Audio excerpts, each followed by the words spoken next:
Welcome back sa ating channel. Naging mainit nga na usapin di umano sa mundo ng social media ang mga iskalawag ng mga kapulisan.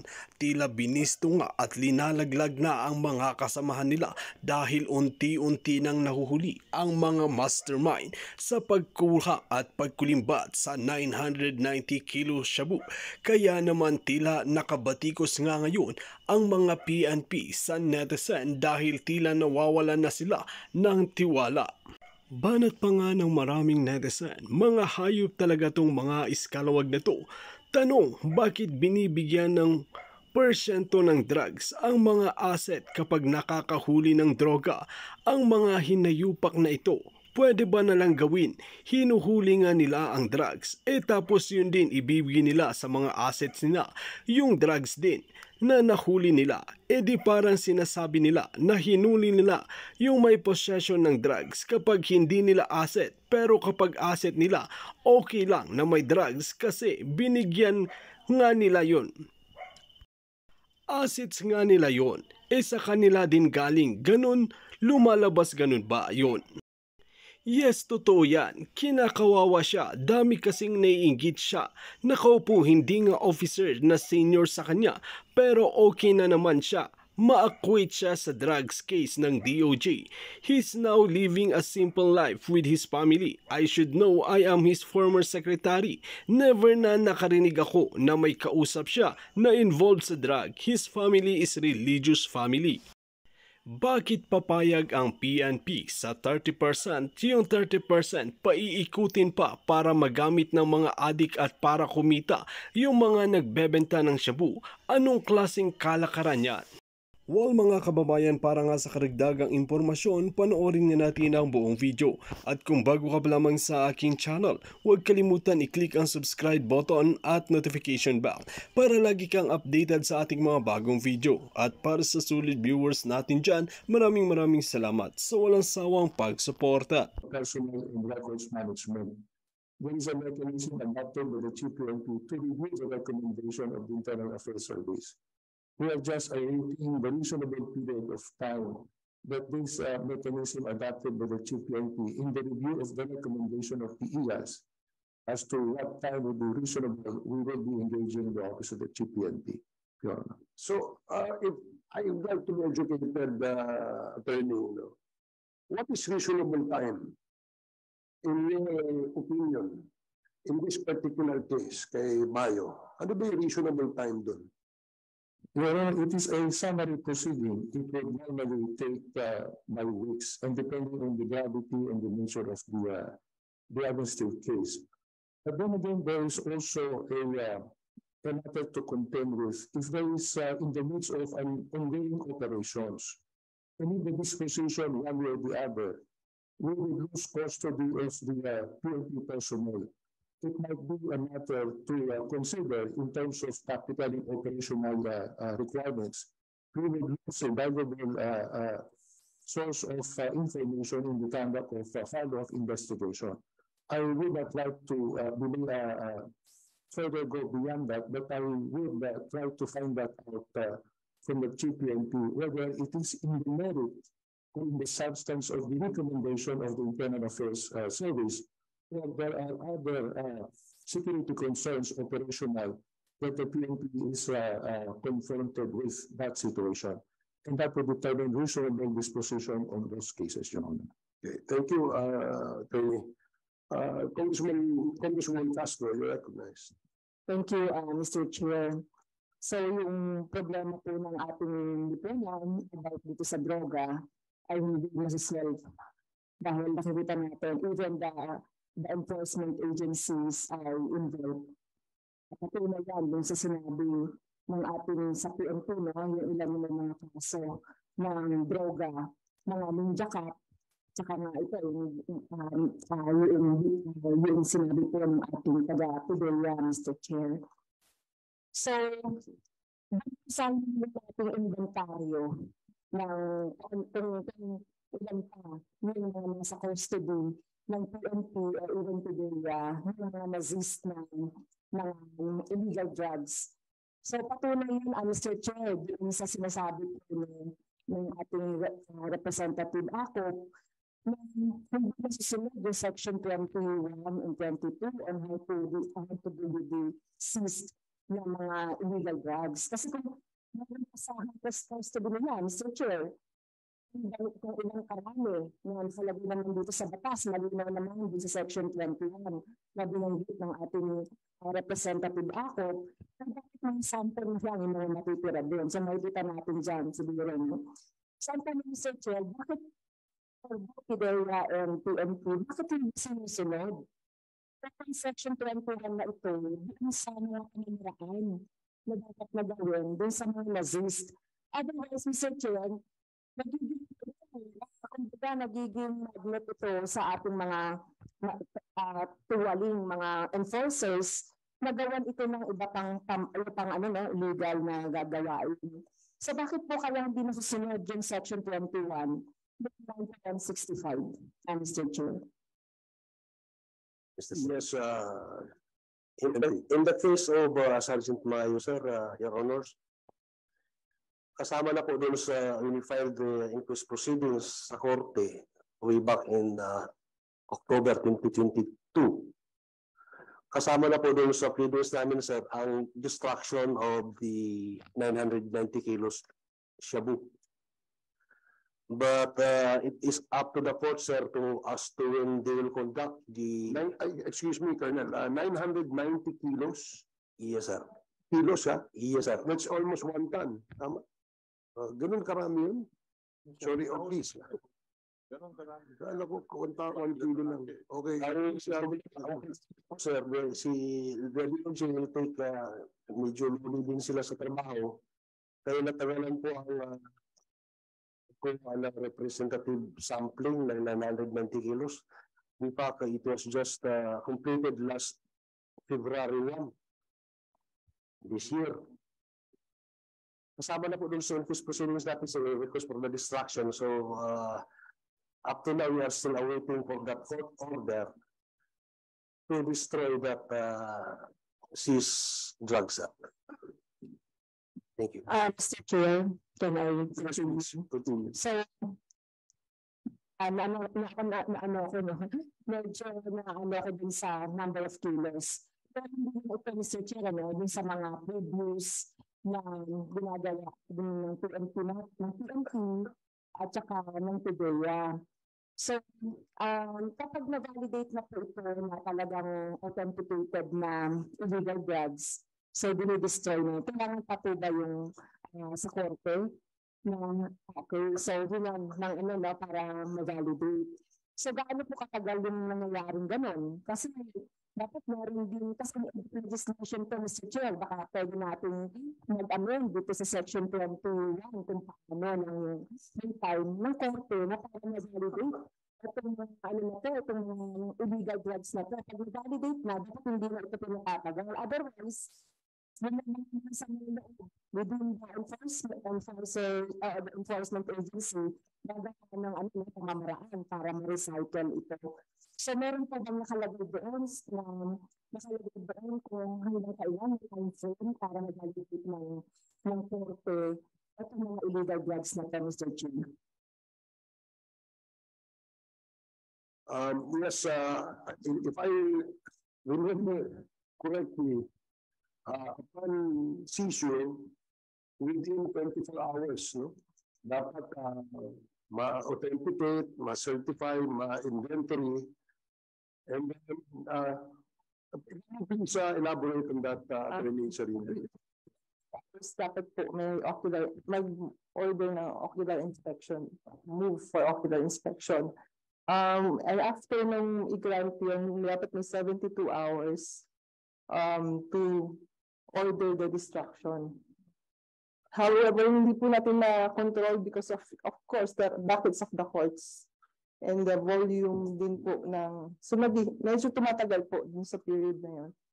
Wala pa, honestly, wala pang period na nasusunod yung ganong oras. Or meron man pa isa-isa. Yung 24 hours, 72 hours, and especially if the volume of the drugs po umaabot ng 200 kilos. Kasi po sa ocular inspection po lang po, iniisa-isa po yun. while taking the representative samples. So it takes the entire day for the courts. Kasi po pag ocular inspection, mismo si judge po nandun and other witnesses. Kailangan nandun sila while the firms are taking the representative samples. So halimbawa, Mr. Chair, itong 910 kilos na na-seize doon kay Mayo, Sergeant Mayo. So ilang araw did it take to validate this? It took 6 days, ma'am, for the judge to actually take representative sample. So validated na yan. So 6 days, Mr. Chair. So nakalagay dito 72 hours. Tama po ba? So yung 92. Iba kung may mga nakakonfiscate tayo o nakakonfiscate po ang PNP, so automatic po darating na tatawagan niyo na po yung mga chemist at saka yung judge na kung pwedeng mag-witness. Tama po. Yes, ma'am, as a witness, but as to the ocular inspection, it is the court which will schedule kung kailan po sila bakante. Okay, so sige, nag-take ng days or nag-take ng months. Pero how do you secure itong mga na-seize na mga illegal drugs na ito so that hindi po ito nagagamit o mananakaw para i-recycle? So paano po ang procedure ng securing nitong mga illegal drugs pending yung distraction ito pag natapos na yung mga procedures ng korte saka iba pang mga validation?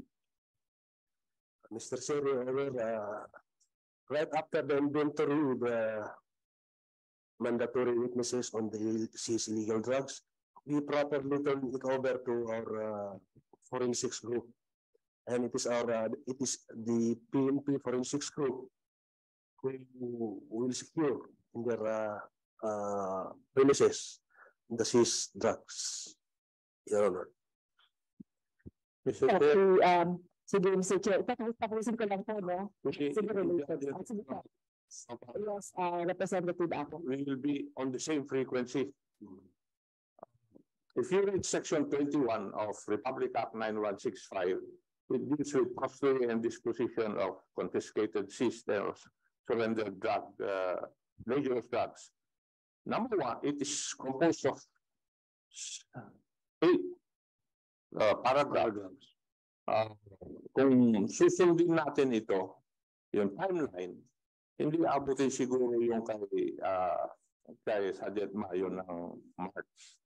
Number one, the apprehending team having initial custody and control of the drug shall immediately after seizure and confiscation physically inventory and photograph the same in the presence of the accused or the persons from whom such items were confiscated or seized. Dapat nandun yung media at saka Department of Justice at any elected official. That is what the law requires. And number 2 paragraph, within 24 hours upon confiscation or seizure of dangerous drugs, plant sources of dangerous drugs, chemical precursors and essential chemicals, as well as instruments or paraphernalia, the same shall be submitted to the PDEA Forensic Laboratory for a qualitative and quantitative examination. Very, very specific.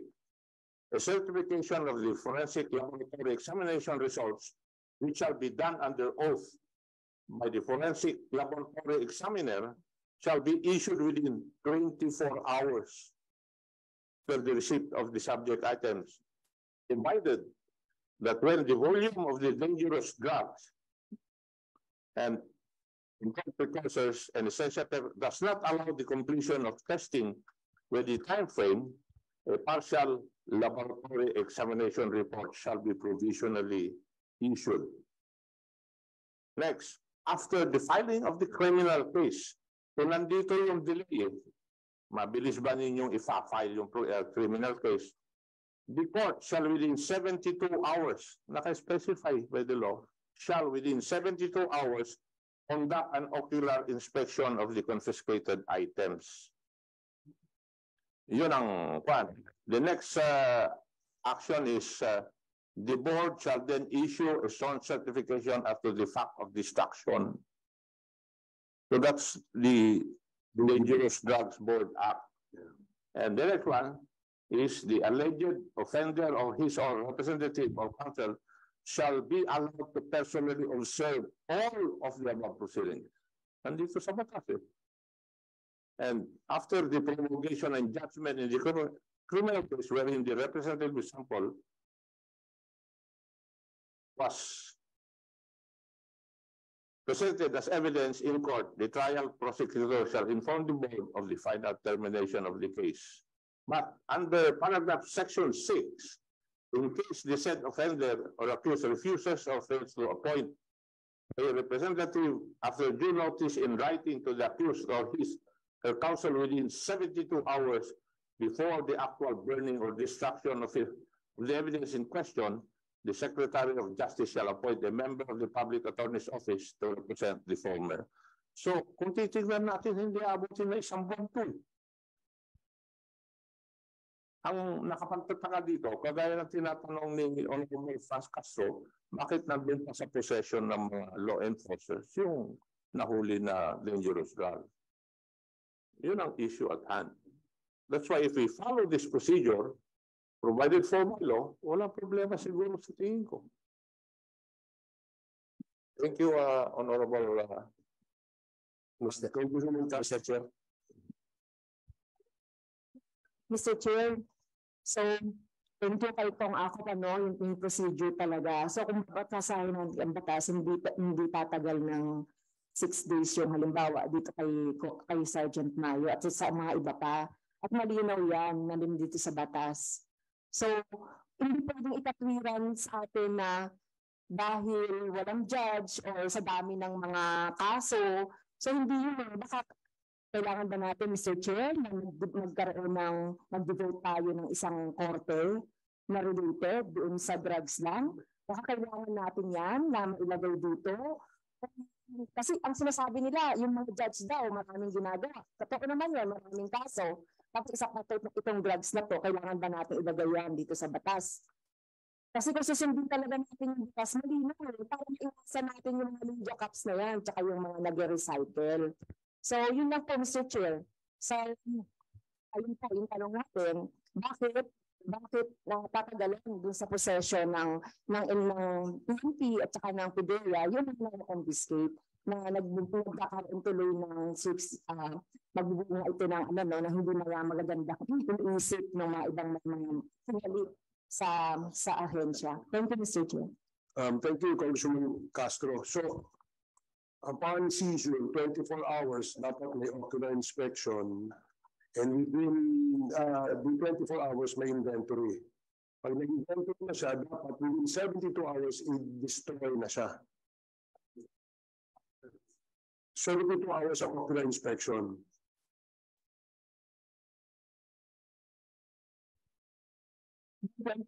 So, pag order na, dapat nag-destroy na. Okay, so 24, 72. At 24, 72, 24. Okay. So, yun yung regular procedure in the handling of the evidence. Tama, no? There's another school of thought, no? Kasi yung intention na mag-recycle, yung na-seize na o confiscated drugs, dahil sa tagal na handling, posibleng ma-recycle, di ba? Pero there's another scheme, no? Yung scheme, bago i-declare yung ebidensya, na savings na. And yan ang kalakaran talaga na nangyayari. It's not new. Enforcers. Nangyayari talaga yun, di ba? Meron silang savings. Kaya nakahuli na ng kilo. Half a kilo lang. Pero yung half a kilo, hindi na savings. Isa pa yun, yung dapat tingnan natin kasi sa destruction of the evidence, after the procedures are completely complied with, natin using yung ating provision sa 9165 eh. Easily. Kasi most of the complaints ng PDEA at ng PNP para ma-schedule na ma-destroy, saan ma-destroy. And I was told that most of the drugs that were confiscated were in funeral parlors na mayroong incineration. Tama ba ako? Some, yung iba naman, hindi talaga sa inyong area. So, that can be perhaps solved. No? Kasi if we can bring a portable activities na during the time of the rain, after 21 days during sa area of portable incineration or incineration machine or whatever they call it, palagay ko, after inventory, after the certification, pwede na kagad sunugin doon. Maraming mag-witness doon. Oh. So, that's easily, we can address that easily. Ang problema, ito yung isang scheme. Before the inventory, before we submit the evidence. Yun ang usual nangyari. The committee received information that this happened just recently. No, there was a, I don't know if any can validate this, no, PDEA or PNP, yung recent raid sa Alabang. If I'm not mistaken, this was in January. January ba yun? Yung raid sa Alabang. SDO, Southern District Office. No, remember, they went inside the Ayala Alabang subdivision. Yes, sir. And apparently, in the house of a certain foreigner leasing a house, may nahuli several kilos of shabu in the area. No? And we were given an unvalidated information na nung pumasok doon sa Alabang, ito yung target ng bahay. Dapat dissolve na ang pulisya, its entirety. Let them all resign and leave para makabuo muli ng panibagong puwersa. New recruits, new face all to the agency. This is the only solution and no other way. Zero na ang tiwala ng tao. Napakadumi na talaga ng PNP. And it's not just illegal drug but almost all kind of crimes. Always may involvement ang tauhan nila. We have to be strong to do what is right. Para na rin sa kapakanan ng kalahatan at ng bayan, tila makikita natin mga kababayan sila Ivanias, Mayo, Domingo, Azurin at mga iba pa na iskalawag ay tila matataas na opisyalis. Kaya naman sana ay magbago sila at palitan na muna ito ng batas ng militar. Well mga kababayan, kung kayo ang tatanungin ano ang inyong mga opinion, just comment below sa ating comment section at ating pag-uusapan.